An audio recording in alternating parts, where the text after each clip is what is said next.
যেমন দেখছো পুরো ঠাকুরটা পুরো মালা ফালা পরে কিন্তু খুবই সুন্দর লাগছে দেখতে। আর মন্দিরের পাশে এখানে দেয়ালে কিন্তু অনেক কিছু লেখা আছে ইন্টারেস্টিং। হ্যারিং নম ফচিন্দিকায় শ্রী শ্রী মহালক্ষ্মী মন্দির। মন্দিরটার উপর মানে মন্দিরের কি মানে মন্দিরটা কি নাম ওইটা কিন্তু লেখা আছে। সেই দিক থেকে এসে পরে এখানে কিন্তু একটা বিরাট একটা গাছ দেখতে পেলাম। এটা কি গাছ আছে? এটা কি গাছ আছে?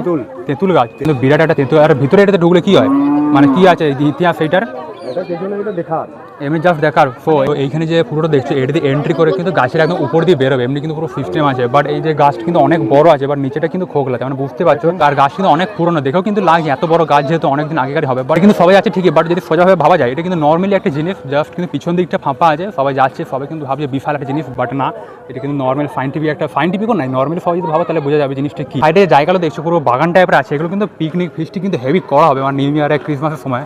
যেমন দেখছি পুরো মন্দির জাস্ট পিছন দিকে জায়গাগুলো এদের কিন্তু অনেককে কিন্তু আসে। এটা কিন্তু যে দুর্গাপুরের দেউল আছে দেউল পার্ক এখন কিন্তু খুবই সুন্দর করেছে ওইটা ওইখান থেকে কিন্তু অনেকই কাছে।